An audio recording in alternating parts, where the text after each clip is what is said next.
que va de año hemos venido hablando acerca de una vida guiada por el Espíritu. El Señor ha puesto en el corazón de los líderes de Ibernia Americana, Ibernia Español, Esencial, hablar acerca de una vida guiada por el Espíritu. Este es el tema de este año. Y en 23 libros de los 27 que existen en el Antiguo Testamento, sencillamente se habla de la obra del Espíritu Santo. Les voy a leer esto rapidito que no está allí. En Juan 16, del 12 al 15, este es el Señor Jesucristo hablándole a sus discípulos como despedida ya. Él le dice: me queda aún mucho más que decirles, pero en este momento no puedo soportarlo. Cuando venga el Espíritu de verdad, Él los guiará a toda verdad. Él no hablará por su propia cuenta, sino que les dirá lo que ha oído y les contará lo que sucederá en el futuro. Me glorificará porque les contará todo lo que reciba de mí. Todo lo que le pertenece al Padre es mío. Por eso dije, el Espíritu les dirá todo lo que reciba de mí. Lo que sucede en nuestras vidas, lo que hacemos después de aceptar al Señor, es netamente guiado por el Espíritu. Y esta obra que está sucediendo en este momento en Perú y aquí en la vida de cada uno de nosotros es obra del Espíritu Santo. Cantábamos hace poco y hablábamos del Padre Nuestro, que su voluntad se haga aquí en la tierra, así como en el cielo. Y en el cielo, la voluntad del Padre se cumple porque todos los seres que habitan con Él están despojados de su naturaleza pecaminosa, viven en espíritu y en verdad. Y en espíritu y en verdad es como nosotros podemos alabar y glorificar al Padre, en verdad. Están despojados de todas estas obras de la carne y su misión y su voluntad es servir y glorificar al Señor. Y esa es la voluntad que nosotros pedimos que se haga aquí en la tierra, de que nosotros podamos vivir una vida de servicio, agradando, glorificando, exaltando y alabando el nombre del Señor. Así que si usted, mi amigo que nos visita, si usted por primera vez que está aquí, o usted que está sentado y nos está visitando desde hace algún tiempo, pero aún no ha tenido ese encuentro con el Señor, este es el día que el Señor ha hecho para que usted piense, para que usted abra su corazón, para que usted escuche la palabra que el Señor tiene para usted. Y usted pueda entonces permitir que el Señor cumpla en su vida la voluntad, así como la cumple en el cielo. Vamos a orar para que el Señor dirija este servicio y prepare los corazones. Señor, te damos gracias en este tiempo. Gracias por tu amor y tus misericordias que se siguen renovando en nuestras vidas, Señor. Eres bueno, eres fiel, eres misericordioso, Padre, y nos permites reunirnos acá en tu nombre para seguir creciendo en tu conocimiento, para que tu palabra siga redarguyendo nuestros corazones, Señor, para que nuestro carácter siga siendo forjado y moldeado por ti, a fin de que podamos agradarte en cada uno de los aspectos de nuestras vidas, Señor. Recibe este servicio como olor fragante, usa tu siervo, y que cada palabra que salga de mi boca, Señor, sea guiada por ti. Oramos en este tiempo en el poderoso nombre de Jesucristo. Amén. Bien, vamos a pasar a la palabra del Señor. Como hemos dicho, de que este año hemos hablado y seguiremos hablando de una vida guiada por el Espíritu, la maravillosa vida en el Espíritu, pues me pareció muy propicio titular este sermón, Una vida guiada por el Espíritu, ¿verdad? Súper rebuscado el nombre. Y vamos a estar leyendo en Gálatas del capítulo 5, del versículo 3 al 26, y el capítulo 6 del 1 al 10. Déjenme que se los lea y siga conmigo, está en la pantalla. Dice, pues ustedes, mis hermanos, han sido llamados a vivir en libertad. Pero no usen esta libertad para satisfacer los deseos de la naturaleza pecaminosa. Al contrario, usen la libertad para servirse unos a otros por amor. Pues toda la ley puede resumirse en un solo mandato. Ama a tu prójimo como a ti mismo. Pero si están siempre mordiéndose y devorándose unos a otros, tengan cuidado. Corren peligro de destruirse unos a otros. Por eso les digo, dejen que el Espíritu Santo los guíe en la vida. Entonces no se dejarán llevar por los impulsos de la naturaleza pecaminosa. La naturaleza pecaminosa desea hacer el mal, que es precisamente lo contrario de lo que quiere el Espíritu. Y el Espíritu nos da deseos que se oponen a lo que desea la naturaleza pecaminosa. Estas dos fuerzas luchan constantemente entre sí. Entonces, ustedes no son libres para llevar a cabo sus buenas intenciones. Pero, cuando el Espíritu los guía, ya no están obligados a cumplir la ley de Moisés. Cuando ustedes siguen los deseos de la naturaleza pecaminosa, los resultados son más que claros.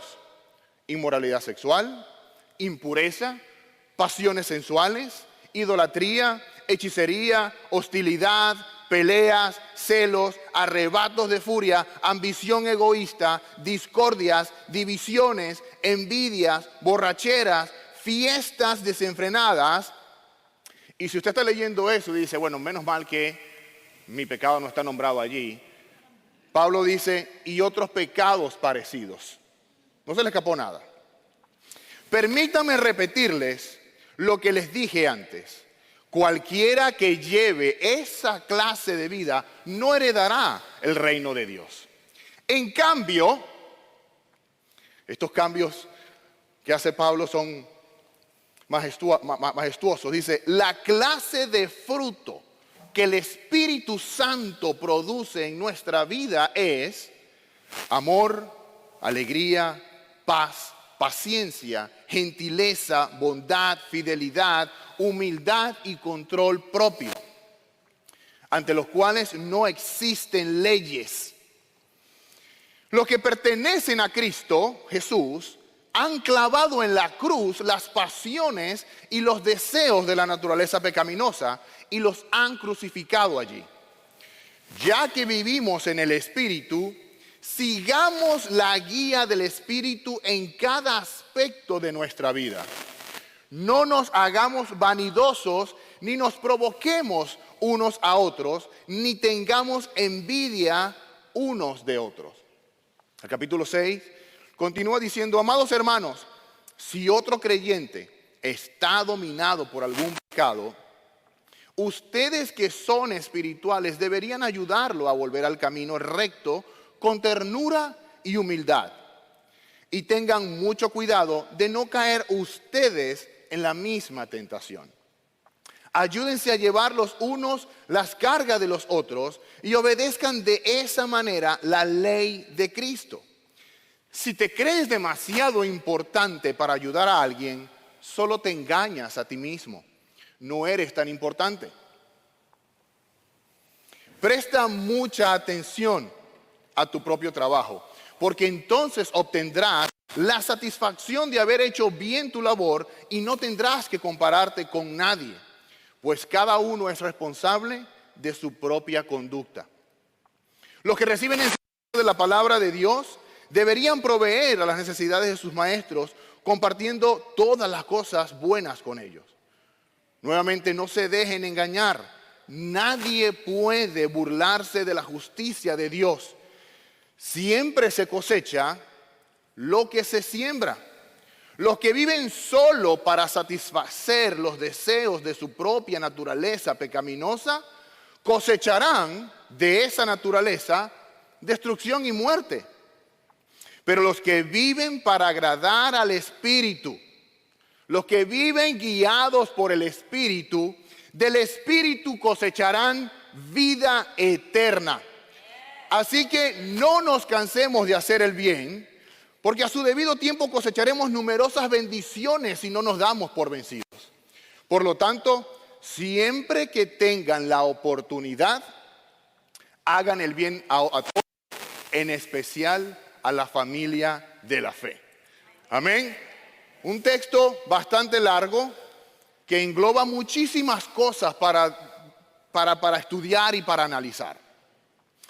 Pero la verdad del caso es que hoy podemos dar gracias al Señor porque líderes de acá están viviendo una vida guiada por el Espíritu y están haciendo el bien a aquellas personas, a la familia de la fe que está ya creciendo en Perú.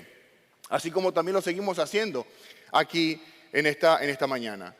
El pasado tiempo de oración que tuvimos el primer domingo de este mes, estuvimos hablando de cómo Pablo, que es el autor de esta carta a los Gálatas, le decía a los filipenses que él estaba en una disyuntiva porque no sabía, aunque él sabe que el vivir el vive para Cristo y el morir es ganancia, él sabía que cualquiera de las dos alternativas era beneficioso para él. Y lógicamente él deseaba estar con Cristo. Pero decía, si tengo que permanecer acá en esta vida, para el beneficio de ustedes, mis hermanos, para que yo pueda seguir sembrando esos frutos en ustedes y los pueda ayudar a seguir creciendo en la fe del conocimiento de Jesucristo, pues me quedo aquí. Una vida guiada por el Espíritu, sirviendo a nuestros hermanos. Esto es lo que habla Pablo.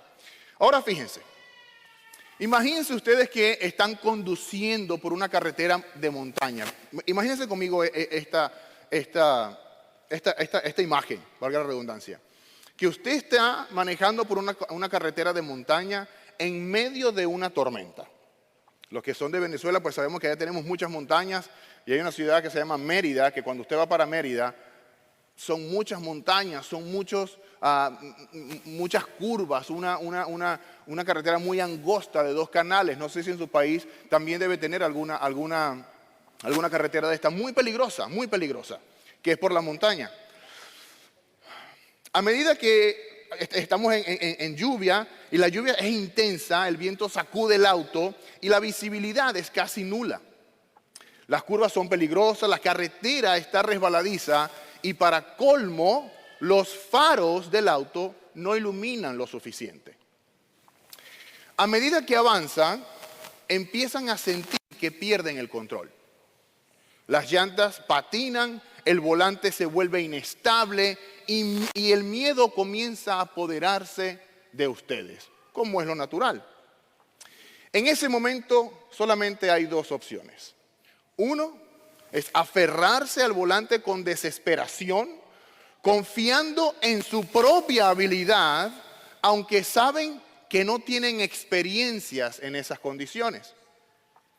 Y la segunda opción es escuchar la voz de un conductor experimentado que va sentado a su lado, alguien que conoce cada curva y cada peligro del camino. El problema, mis hermanos, es que muchas veces en nuestra vida cristiana queremos nosotros conducir solos. Confiamos en nuestra carne, en nuestra sabiduría, en nuestras propias fuerzas, pero la tormenta de la vida nos hace patinar, nos hace perder el control. Y Pablo nos advierte en estas porciones, en Gálatas 5, el 25 al 26, que si decimos que vivimos en el Espíritu, entonces debemos caminar en el Espíritu. En otras palabras, si tenemos el conductor experto a nuestro lado, debemos dejar que él tome el control del volante.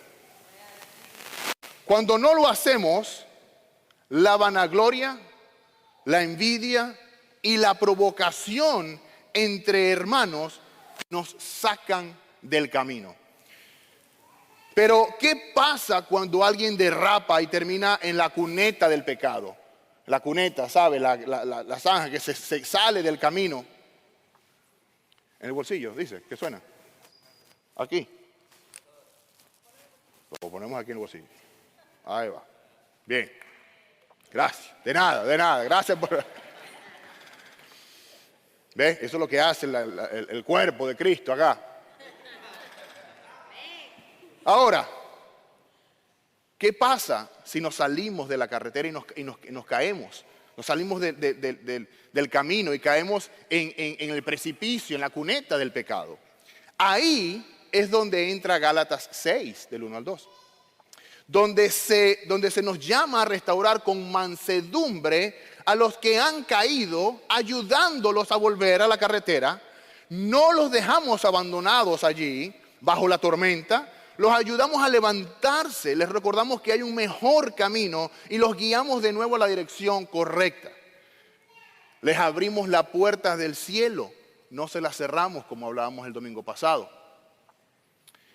Y estas tres cosas es lo que quiero cubrir hoy. Caminar en el Espíritu, mis hermanos, nos libra de la vanagloria y de la envidia. Gálatas 5, del 25 al 26 dice, ya que vivimos por el Espíritu, sigamos la guía del Espíritu en cada aspecto de nuestra vida.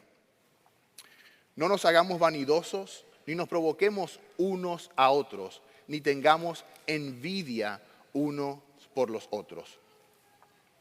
En este pasaje Pablo nos está llamando a una vida, básicamente el llamado que hace aquí, lo puse en el bolsillo, ¿no? Está en el otro bolsillo, no soy yo.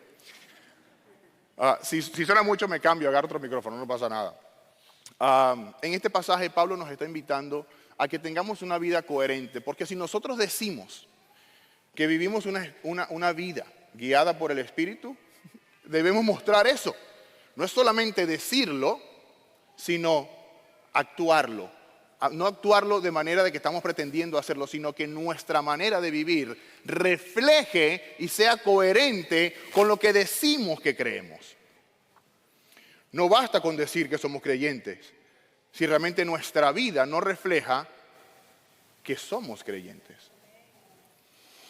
Y aquí Pablo habla de dos cosas, habla de la vanagloria y habla de la envidia, dos actitudes de las cuales él nos advierte que pueden obstaculizar nuestra relación con Dios y nuestra relación con los demás. La vanagloria, dicho en lenguaje coloquial, no es otra cosa que orgullo, arrogancia, altivez o todas combinadas. Hay muchos que tienen todo el paquete completo, hay otros que tienen el 50%, otros que tienen el 25%, pero eso es lo mismo, ¿ok? Vanagloria, ya sé que tenga solamente orgullo, altivez.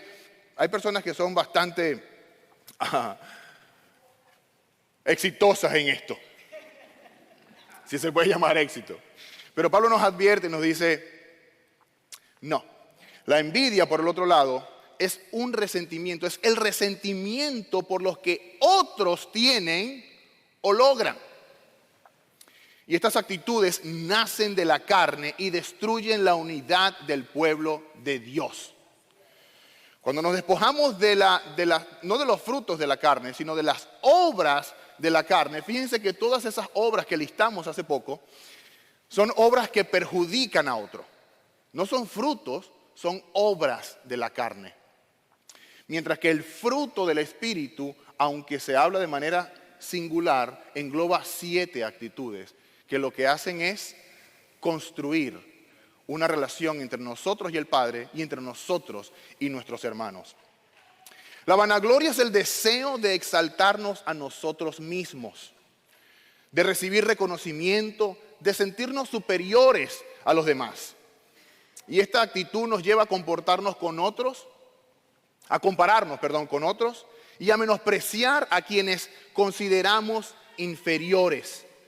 Sin lugar a duda, esta actitud es un enemigo del Espíritu.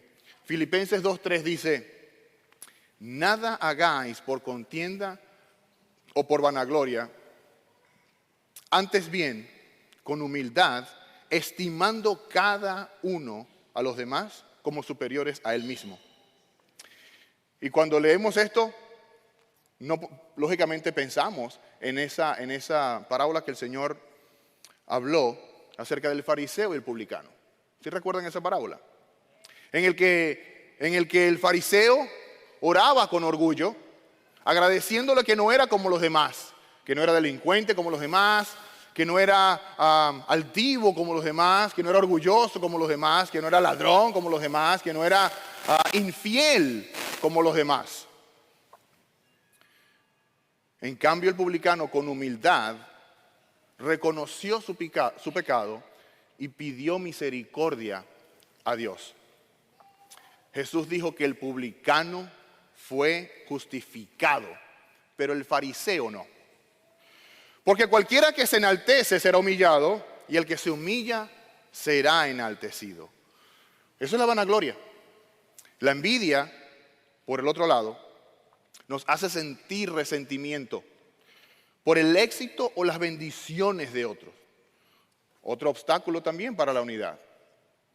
Santiago 3:16 dice, porque donde hay celos y contención, allí hay perturbación y toda obra perversa. Otro ejemplo, Caín y Abel. Cuando el Señor le pregunta a Caín, ¿dónde está tu hermano? Caín le responde, pero ¿yo qué voy a saber? Ni que yo fuera el protector de mi hermano. Y la verdad es, mi hermano, es que si el Señor le pregunta a usted dónde está su hermano, y usted le dice, pero ¿yo qué voy a saber? Ni que yo fuera el protector de mi hermano. El Señor le diría a usted, sí, tú eres el protector de tu hermano. Tú estás aquí para servir a tu hermano. Pero Caín, llevado por un espíritu de envidia, asesinó a su hermano, porque era hijo del maligno, y mató a su hermano. ¿Por qué causa lo mató? Porque sus obras eran malas, pero las de su hermano eran justas. La envidia y la vanagloria destruyen relaciones, dañan la comunión y nos aleja de Dios. Y la clave para vivir una vida guiada por el Espíritu, mis hermanos, es cultivar la humildad, reconociendo que toda riqueza, honra y vida provienen de Dios. Nada de lo que nosotros hemos logrado obtener y alcanzar es por nuestras propias habilidades. El Señor nos las ha dado con la finalidad de que lo pongamos a disposición del crecimiento, del conocimiento, de la fe de nuestros hermanos y nuestra comunidad. Amén. Su voluntad para nosotros en Cristo es que vivamos una vida en servicio. Además, cuando vivimos en humildad y gratitud, podemos alegrarnos genuinamente por los triunfos de los demás, sin envidia ni rivalidad, compartiendo sus alegrías y también sus tristezas. Finalmente, nuestra prioridad debe ser buscar el reino de Dios y su justicia por encima de todo, confiando en el que Él suplirá cada una de nuestras necesidades. Pero surge una pregunta importante. ¿Cómo debemos actuar cuando un hermano cae en pecado, en debilidad espiritual? Si se desvía, si patina y cae en la cuneta del pecado. Eso es lo que Pablo está diciendo en estos últimos versículos de Gálatas del 25 al 26. Fíjense lo que sucede. Muchos, movidos por la vanagloria, podrían señalarlo con juicio y condenación. Porque cuando usted es vanaglorioso, orgulloso y altivo, y usted se piensa que es mejor que los demás, usted se piensa que es perfecto.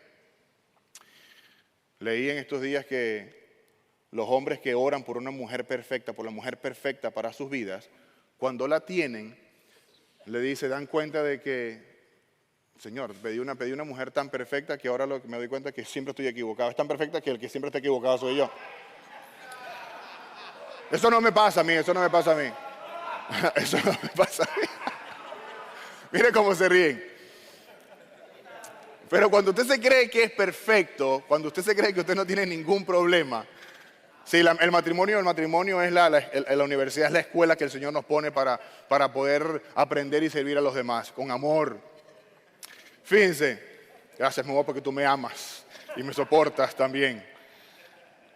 Pero cuando somos movidos por la vanagloria, lo que hacemos es señalar y condenar a otros. Un hermano, un líder de la iglesia, en una reunión que tuvimos, dijo, a mí realmente me cuesta abrirme con mis hermanos, porque yo he recibido tanto juicio. Nos convertimos en juiciositos, pero no en el sentido positivo de la palabra. Cuando usted dice que son juiciositos, es que hacen las cosas bien correctas. No, somos juiciositos porque lo que hacemos es tirar juicio cada ratico por donde vamos. Y estamos enjuiciando a aquel y condenando a aquel. Dice, a mí me cuesta mucho abrirme y darme a conocer bien, un líder de la iglesia, porque he recibido tanto juicio por mis hermanos que digo, wow, no puedo abrirme. No puedo abrirme y contar mi situación, no puedo encontrar apoyo en mis hermanos para que me ayuden a salir de esa cuneta del pecado. Porque usted piensa en la cuneta del pecado como algo, como un pecado grandísimo. Pero sabemos acá que el matar y el decir una mentira a su esposa de que usted sí no ha comido en la calle cuando sí comió con un cliente y llega a su casa y vuelve a comer, eso es pecado igual para el Señor. Se ríen, ¿verdad? Porque dice, wow, no lo había pensado de esa manera. Sí, Eri. Cuando tú le dices a Adi que no comiste afuera, que no te dieron, llegaste, eso también es pecado. No podemos levantar a ese hermano. No nos podemos dejar ser usados por el Señor. Un hermano decía, yo vi un hermano que entró a la iglesia y lo sentí pesado, lo sentí que estaba cargado.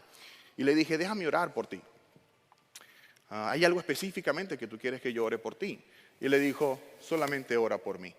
Porque cuando nosotros lo que hacemos es lanzar juicio contra nuestros hermanos movidos por la vanagloria, pensando que somos perfectos, creamos dos opciones, dos alternativas. Ese hermano termina encerrándose para sí mismo, que es la respuesta más fácil, se encierra a sí mismo, se guarda todo, no dice nada, y lo que hace es autodestruirse. Esa es una alternativa. Mientras que la segunda es que nosotros mismos, movidos por la vanagloria y ese juicio que tiramos, lo que hacemos es animarlo a que se convierta en un hipócrita. Y lo que haga es pretender, actuar, similar, colocarse su mejor máscara cuando llega a la iglesia. Piensen eso. ¿Cómo estamos motivando a nuestros hermanos? ¿Cómo estamos recibiendo su situación? ¿Lo estamos impulsando a que se guarde todo? ¿Lo estamos impulsando a que se convierta en un hipócrita y solamente pretenda ser alguien que realmente no es aquí? Porque no tenemos la capacidad nosotros de bajarnos de ese pedestal en que nosotros mismos nos hemos puesto y no poder ayudar a nuestros hermanos. Esto pasa si somos movidos por la vanagloria cuando alguien cae en la cuneta del pecado. Mientras que otros, movidos o dominados por la envidia, lo que hacen es aplaudir. ¡Qué bueno que le pasó eso! ¡Qué bueno que le pasó eso!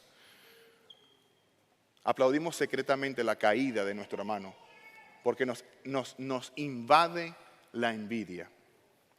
Pero el Espíritu, mis hermanos, nos llama a un camino diferente. La restauración con mansedumbre es lo que nos llama el Espíritu. La restauración con mansedumbre. Restaurar a los caídos con mansedumbre y humildad. Una vida guiada por el Espíritu nos motiva, nos guía, nos lleva de la mano a fin de que restauremos a los caídos con mansedumbre y humildad.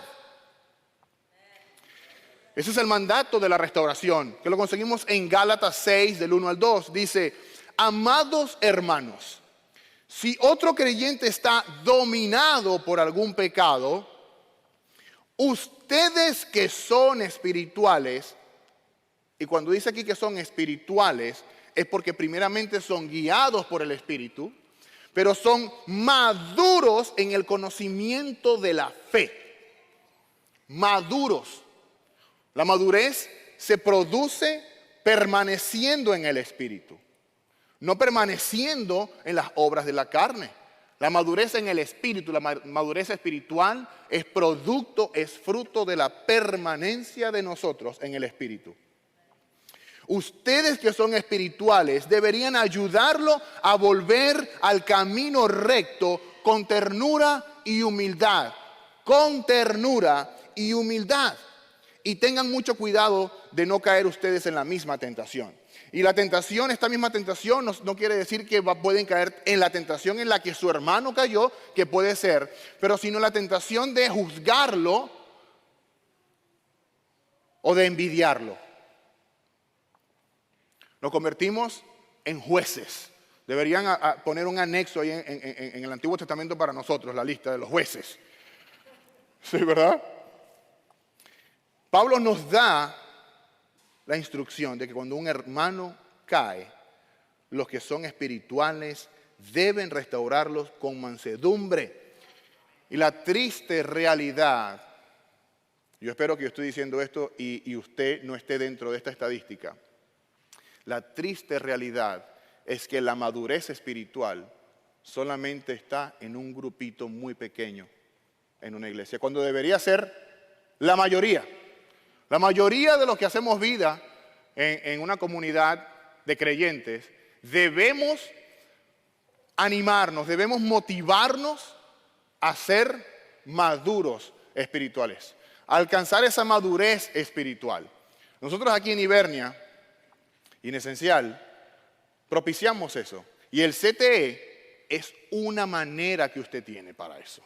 Los estudios, los grupos de crecimiento de los miércoles es una herramienta que hacemos aquí para que usted crezca. La escuela bíblica dominical es otra herramienta que tenemos.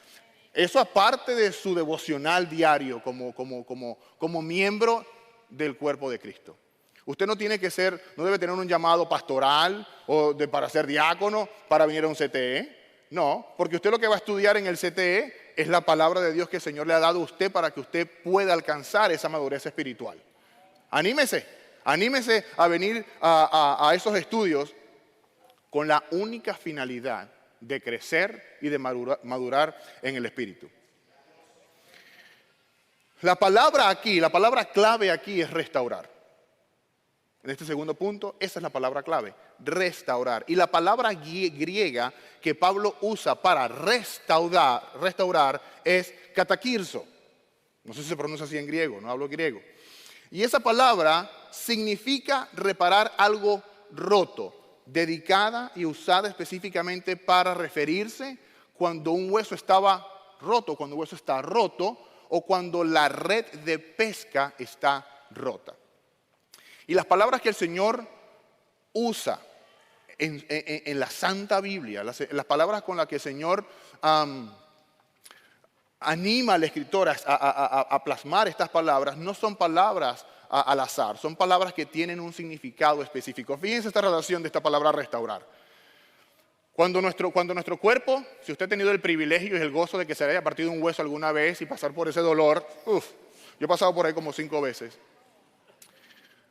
Cuando usted pasa por esa situación, la actitud del cuerpo es genial. El cuerpo, como un cuerpo que es, trabaja en función, toda esa energía está enfocada en ese hueso roto del miembro de ese cuerpo, ya sea un brazo, la pierna, lo que sea. Todo el cuerpo unido trabaja con la finalidad de restaurar ese hueso roto a fin de que el cuerpo vuelva a funcionar y vuelva a tener esas funciones naturales para las cuales fue creado. Eso es lo que hace el cuerpo cuando un miembro de su cuerpo es quebrantado, se parte, es roto. Mientras que cuando hablamos de que la red de pesca está rota, ¿qué fue lo que le dijo el Señor a Pedro cuando lo llamó? Cuando le dijo, sígueme. Ya no serás más un pescador de peces, ahora serás un pescador de hombres. Proclamando el mensaje que yo estoy por mostrarte a ti, básicamente. No podemos nosotros ser pescadores de hombres si no podemos restaurar la red que tenemos rota a causa de estas dos actitudes que rompen esa unidad. Restaurar no es simplemente decirle a alguien que está equivocado. No es solamente eso, es ayudarlo a sanar, a levantarse y a volver al camino de Dios. Porque la mente no le dice al brazo, ¡epa! Te partiste, loco. Estás partido. No, el cerebro comienza a mandar todas esas señales para que el resto del cuerpo envíe todos los suplementos, lo que se necesita para que ese hueso se sane. Y aquí en esta actitud es donde mostramos que tenemos una mente como la de Cristo que hablábamos la semana pasada. Mateo 12, del 18 al 21 dice así. Este es Dios Padre hablándole, refiriéndose al Señor Jesucristo. Dice, este es mi siervo, a quien he escogido, mi amado, en quien me deleito. Sobre él pondré mi espíritu y proclamaré justicia a las naciones. Presten atención a esta segunda parte. No disputará ni gritará. Nadie oirá su voz en las calles. No acabará de romper la caña quebrada, ni apagará la mecha que apenas arde, hasta que haga triunfar la justicia. ¿Qué quiere decir esto?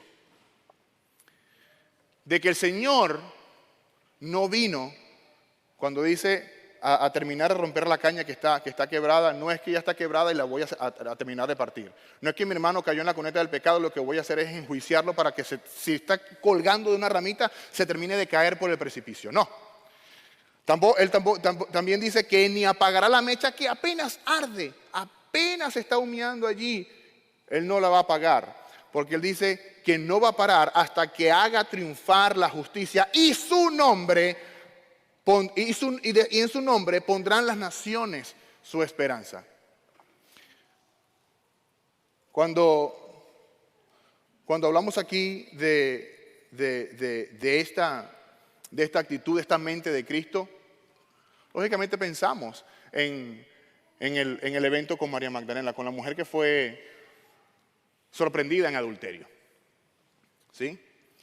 Fue un complot de los fariseos, de los saduceos, de todos los que terminan en seos, solamente para hacer caer al Señor. Unos de ese grupo estaban a favor de la ley de Moisés. Los otros que seguían al Señor, pues estaban a favor de lo que el Señor decía y proclamaba acerca del amor, de la misericordia. Y cuando traen a esta mujer, no traen al hombre, traen solamente a la mujer. Por eso es un complot, porque los dos debían de haber sido apedreados. Solamente traen a la mujer. Y le dicen, aquí está esta mujer que fue conseguida en pecado, en adulterio. ¿Qué hacemos? ¿La apedreamos? Y el Señor, haciéndose el desentendido, decía que estaba escribiendo en la arena, ¿no? Con el dedo. Si fuesen los tiempos de hoy, estuviese el Señor con un teléfono haciéndose desentendido, escribiendo otro mensaje. Así cuando usted está hablando con alguien que está mandando un mensaje de texto y él le dice, ya vaya, no te puedo atender porque estoy mandando un mensaje de texto y no puedo hacer dos cosas a la vez. Así sería el Señor diciéndole a los saduceos y a los fariseos.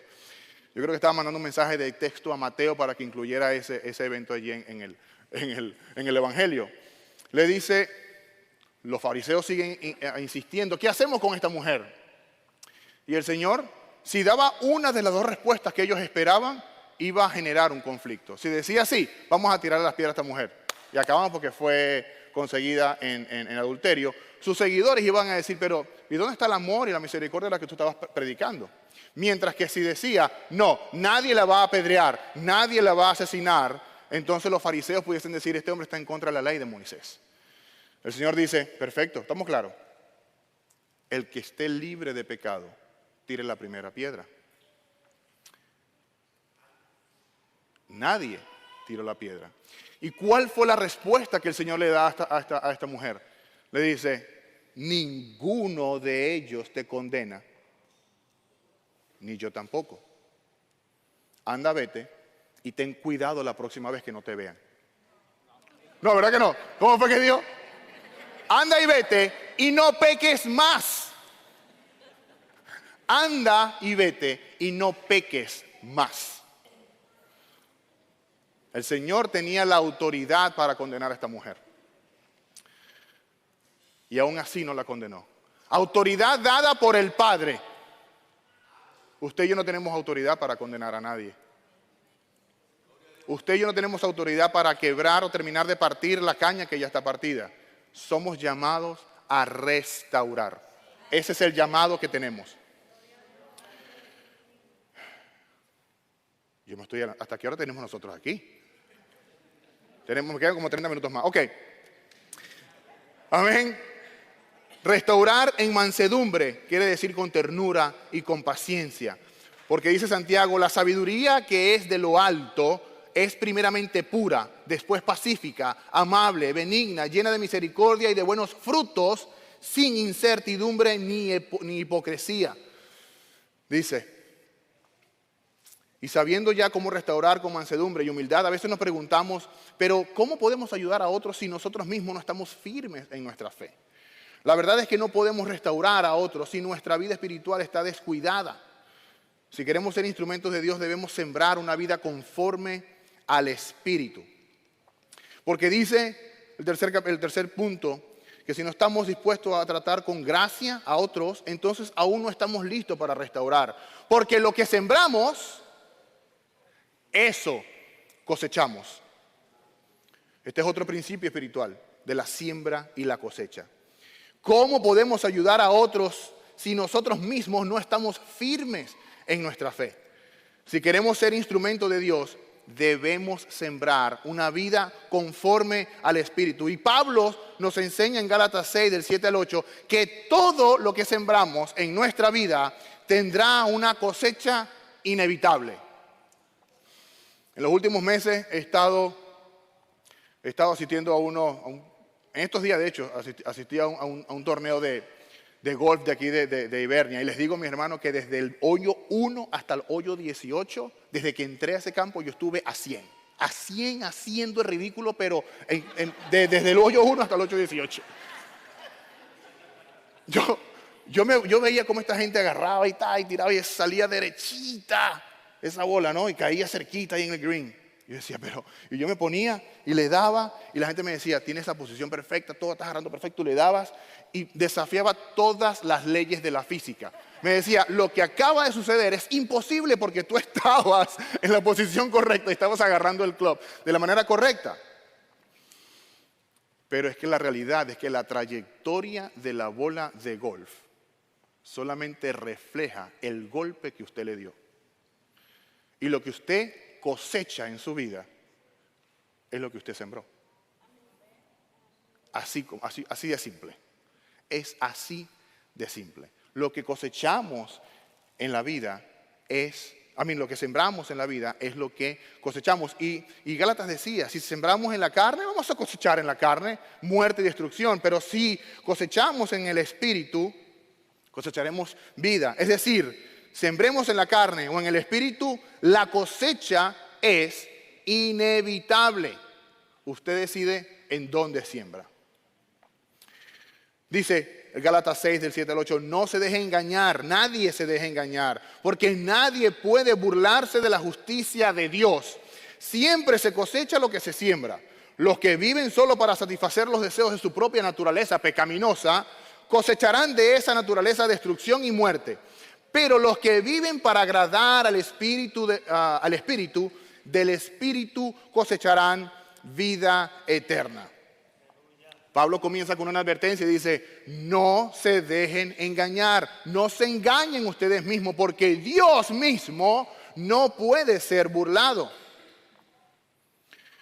Fíjense lo que dice Job.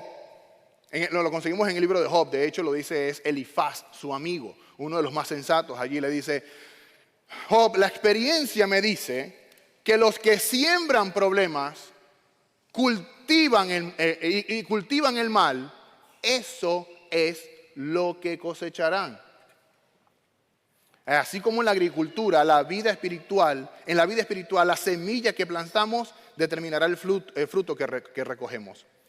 Así que tenemos dos tipos de siembra. La siembra en la carne, que es para cosechar corrupción, que es vivir conforme a nuestros pecados, deseos pecaminosos, sin buscar la voluntad de Dios.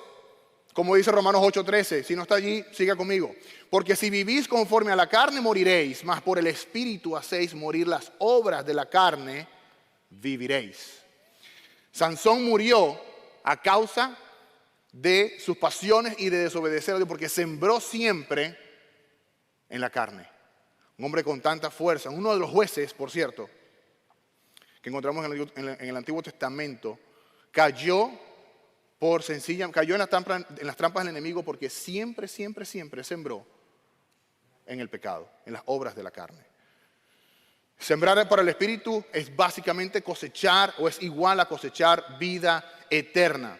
Es buscar a Dios, es obedecer su palabra y es vivir en santidad. El Espíritu nos ha restaurado, nos ha puesto ese sello, nos ha hecho suyos el día que aceptamos al Señor Jesucristo como como Señor de nuestras vidas. En ese momento nos restauró, pero nos sigue santificando.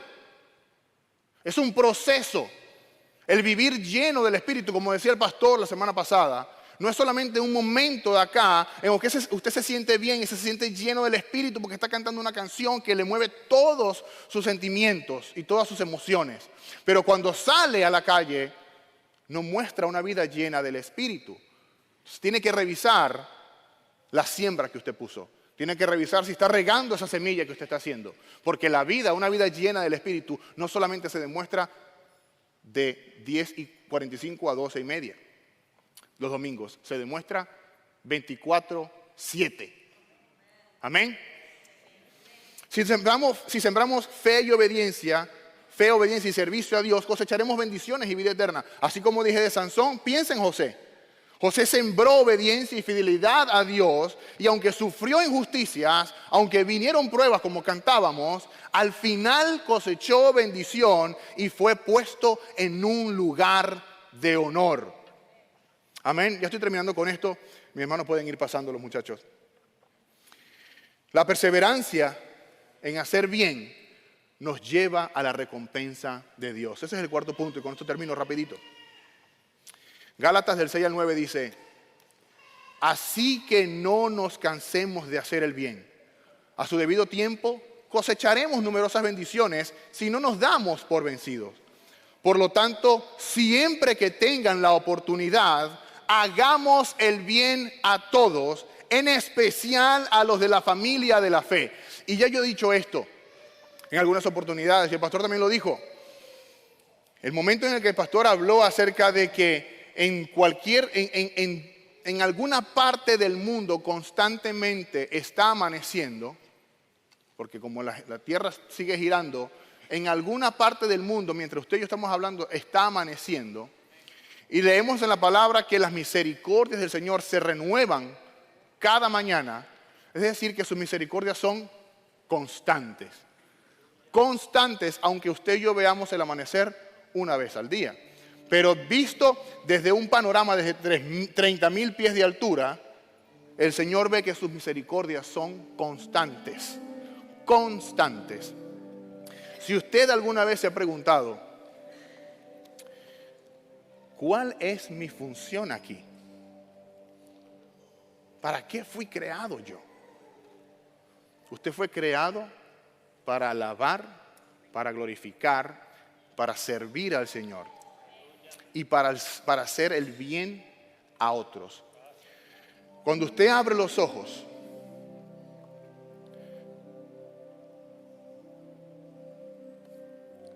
en este pasado mes hemos acompañado a muchas familias que han perdido un ser querido, incluyéndome. Cuando usted abre los ojos en la mañana, el Señor está colocando delante de usted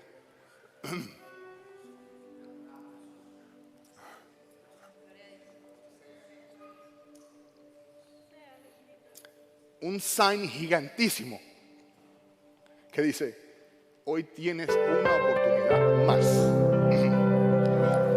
para hacer el bien a otros.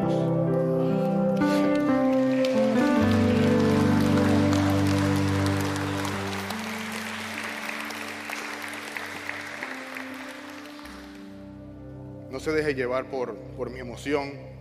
Dele la gloria al Señor. El mayor peligro que nosotros enfrentamos como seres humanos, como creyentes, es el desánimo, en el que sentimos que no estamos avanzando. Pero la clave aquí es confiar en Dios y seguir adelante sin rendirnos. Porque la recompensa de Dios vendrá a su tiempo, no en el suyo ni en el mío. Vendrá a su tiempo. Él es el que nos dará la oportunidad de recoger ese fruto. Gálatas 6, 9 dice: no nos cansemos pues de hacer bien, porque a su tiempo segaremos si no desmayamos. Muchas gracias por estar con nosotros en el día de hoy. Esperamos que la palabra del Señor haya ministrado a su vida de una manera especial. Les invito todos los domingos a las 10:45 de la mañana en Hibernia Español para que venga a celebrar con nosotros y adorar a nuestro Dios. También les invito en Iglesia Esencial en el área de San Agustín a las 2:30 de la tarde, todos los domingos, también con el propósito de adorar a nuestro Dios. Les espero.